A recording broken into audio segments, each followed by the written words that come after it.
বিজেপির পাশাপাশি তৃণমূলেও কোন্দল। খড়দায় শোভনদেবকে অশালীন মন্তব্যের অভিযোগ। জনগর্জন সভার প্রস্তুতি বৈঠকে এই নিয়ে বিশৃঙ্খলা। কাঠগড়ায় তৃণমূলের টাউন সভাপতি সুকণ্ঠ বণিক নেতৃত্বকে বিষয়টি জানাবেন শোভনদেব চট্টোপাধ্যায়। যাদের যা শিক্ষা দীক্ষা সে তো সেইভাবেই কথা বলবে, যাদের যা পেটিগিরি তারা সেইভাবেই কথা বলবে। আমি চুপ করে শুনলাম খালি, কিন্তু সকলেই চিচি করছিল। আমি যা বলার আমার দলকেই বলবো। আলিপুরদুয়ারে উন্নয়নে জোর। রাজ্যের টাকায় তৈরি হবে ব্রিজ, কালভার্ট এবং ওপেন এয়ার স্টেজ। শুক্রবার শিলান্যাস 5টি প্রকল্পের। বরাদ্দ প্রায় 1,30,00,000 টাকা। আলিপুরদুয়ার শহর, এই শহরের পাশে বন্ধুকামারী গ্রাম পঞ্চায়েত।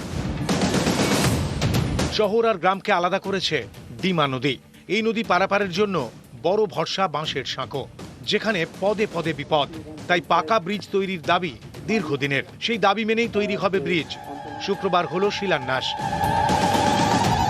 এই ব্রিজ তৈরিতে রাজ্য সরকার বরাদ্দ করেছে 50 লক্ষ টাকা।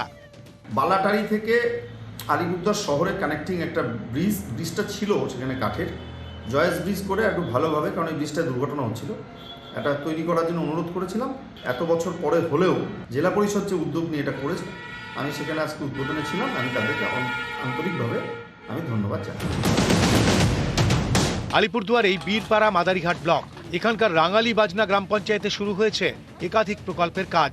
গোপালপুর চা বাগানে তৈরি হবে ওপেন এয়ার স্টেজ এবং ড্রেন। হরিপুরেও তৈরি হবে ড্রেন। এছাড়া আলিপুরদুয়ারের খিদিরপুরে তৈরি হবে কালভার্ট।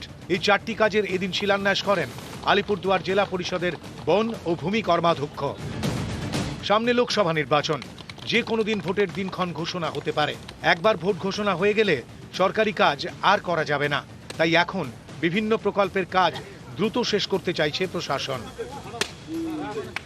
আলিপুরদুয়ার থেকে রাজকুমার কর্মকার, নিউজ 18 বাংলা।